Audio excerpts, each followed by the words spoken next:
சீரியல்களின் full எபிசோடுகளை Sun டிவியில் ஒளிபரப்பான உடனே எக்ஸ்க்ளூசிவாக சன் நெக்ஸ்டில் மட்டும் ஃப்ரீயா பாருங்கள். ரேவதி, ரேவதி, வரேங்க. ரேவதி, என்னங்க? என்ன ரேவதி இந்த வீட்ல நடக்குது? வீட்ல பெரிய மனுஷன் நான் ஒருத்தன் இருக்கேன். அது ஏதாவது உங்க யாருக்காவது ஞாபகம் இருக்கா? ஆளாளுக்கு எல்லாரும் அவங்க இஷ்டத்துக்கு முடிவு எடுக்கிறீங்களாமே. கிடைச்ச பணத்தை யார் யாருக்கோ தூக்கி கொடுத்துட்டு வந்திருக்கீங்களா?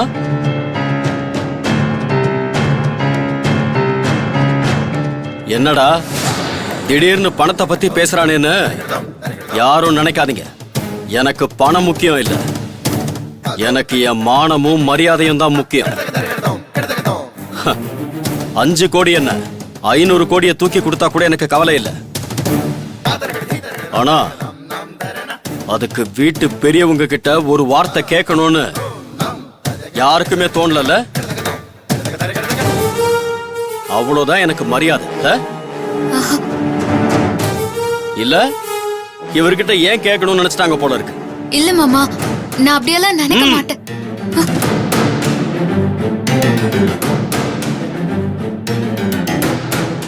எப்பவுமே ஒரு விஷயம் செய்யறதுக்கு முன்னாடியே கேட்கணும். செஞ்சு முடிச்சிட்டு அதுக்கேத்த மாதிரி காரணம் சொன்னா எனக்கு பிடிக்காது. இது என் குடும்பம். இங்க இருக்கணும்னா என் பேச்சுக்கு கட்டுப்பட்டு தான் இருக்கணும். புதுசா வந்தவங்க நீங்க செய்யற சின்ன சின்ன விஷயத்தினால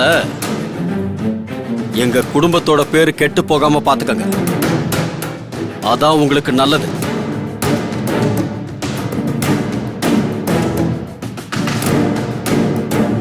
எல்லா நேரத்திலையும் எல்லாரையும் பாவம் பார்த்து விட்டுட்டு இருக்க மாட்டேன். அப்பா கிட்ட நகை விஷயத்தை பத்தி சொன்னா இன்னும் டென்ஷன் ஆவாருல்ல? ரேவதி, சொல்லுங்க. இவங்கள பத்தி பேச வந்ததுல நான் சொல்ல வந்ததை மறந்துட்டேன்.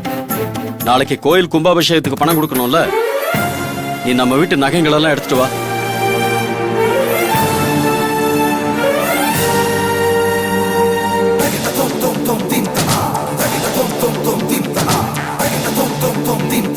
ரேவதி, என்ன யோசிச்சுட்டு இருக்க? போய் எல்லா நகையும் எடுத்துட்டு வா.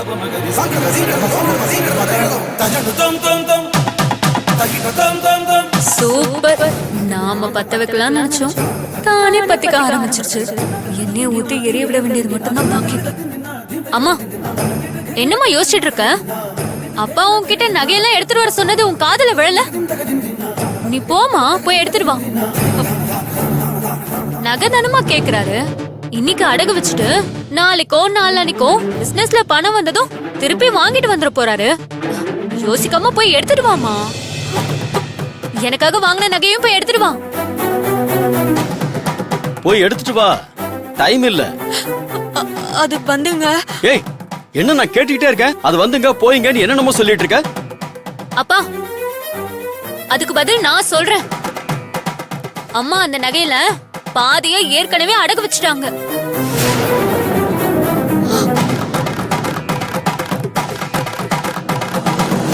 தேவி சொல்றது உண்மையா?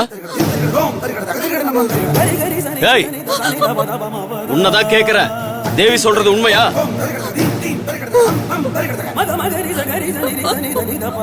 ஆமாங்க.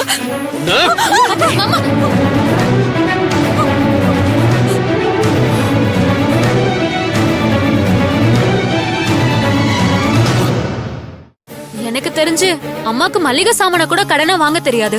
அவங்க எப்படிப்பா நகையை அடகு வச்சிருக்க முடியும்?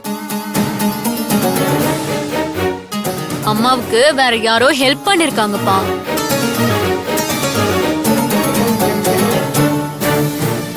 ஏய், நான் எதுக்கு அடகு வச்சேன்னு நீ தெரியாம பேசாத. எனக்கு தெரியலங்கிறது ஒரு பிரச்சனையும் இல்லம்மா, அப்பாவுக்கு தெரியல, அதுதான் இங்க இப்ப பிரச்சனை.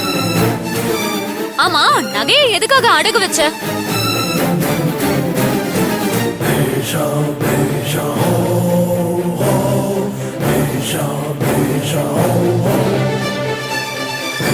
சொல்லுமா, எதுக்காக அடகு வச்ச? மருமகளுக்கு பண தேவை ஏதாவது இருந்துச்சா?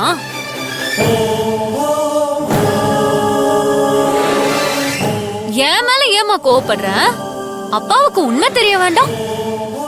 எதுக்காக அடகு வச்சு உன் மருமகளுக்கு பணத்தை கொடுத்த?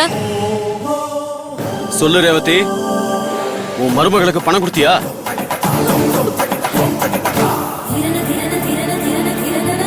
உண்மையை ஒத்துக்கோமா. அவளுக்காக தானே அடகு வச்ச. ஏய் வாய் முறி. நான் நகை அடகு வச்சது அவளுக்காக இல்ல, உனக்காக.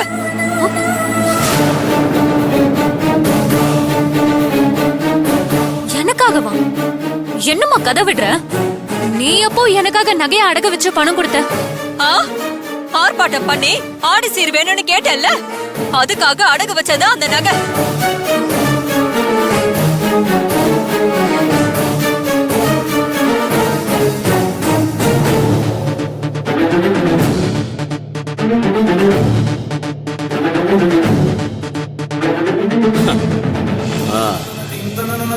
நம்ம வீட்டு நகையை அடமான வச்சுதான் அந்த கேடு கட்ட குடும்பத்துக்கு சீர் செஞ்சியா?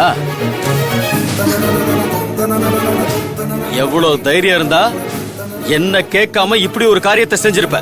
இல்லங்க, நம்ம பொண்ணுக்காக தாங்க நான் அப்படி செஞ்சேன். ஏய், நம்ம பொண்ணுக்கு எப்ப செய்யணும்னு எனக்கு தெரியாதா? என்கிட்ட ஒரு வார்த்தை கூட கேட்காம உன் அண்ணன் குடும்பத்துக்கும் அவன் உருப்படாத மகனுக்கும் நான் சம்பாதிச்ச நகையை தான் கொடுப்பியா? ஏய், வார்த்தையை அளந்து பேசு. நானும் பாத்துக்கிட்டே இருக்கேன். என் குடும்பத்தை கேடு கட்ட குடும்பங்கிற, என் மகனை உருப்படாதவங்கிற. ஏடா, நானா கேட்டேன் சீர் செஞ்சு கொடுன்னு? நானா கேட்டேன்? நீ சீர் கொடுக்கும் போதே வேண்டான்னு சொல்ல வேண்டானா? உன் பொண்ணுக்கு நீ சீர் செஞ்சுட்டு என் மேல பழி போடுறியா? ஏண்டா தெரியாம கேக்குற, இல்ல திருந்தவே மாட்டியா? ஏய், என்னங்க? உன் வீட்டுக்கு நகையும் பணமும் வந்துருச்சுல, அப்படிதான்டா பேசுவேன். என்னன்னு இது? அறிவில்ல உனக்கு? பணம் வேணும்னா கேள்டா, நான் தரேன். என்ன விட கோயிலுக்கு அதிகமா டொனேஷன்லாம் கொடுக்கறேன்னு வீரவசனம்லாம் பேசுன, அது இதுக்குதானா? வேணும்னா கேள்றா, நான் தரேன். எவ்வளவு வேணும்? பாத்தியா ரேவதி, பாத்தியா உன் அண்ணன் என்னை எவ்வளவு கேவலமா பேசுறான்? பாத்தியா? இந்த அவமானம் எல்லாம் எனக்கு தேவையா? நீயும் உன் மருமகளும் சேர்ந்து பிளான் பண்ணி எனக்கு தெரியாம நகையை அடமான வைக்கிற அளவுக்கு வந்துட்டீங்கல்ல? இல்லங்க, இப்ப எப்படி அவன் முன்னாடி அவமானப்பட்டு நிக்கிறனோ, நாளைக்கு நான் இந்த ஊர் முன்னாடியும் அவமானப்பட்டு நிக்கணும். அப்படிதானே? என்னங்க? அதானே உங்க எல்லாரோட ஆசையும்? இல்லங்க, எங்க இப்படி எல்லாம் பேசுறீங்க? நான் அப்படி எல்லாம் பேசாத நீ. நினைப்பேன். நான் இந்த நிலைமைக்கு வர்றதுக்கே நீதான் காரணம். என்னங்க? ஆனா நான் சொன்னதை செய்யாம விட மாட்டேன். எப்படியாவது பணத்தோட வந்து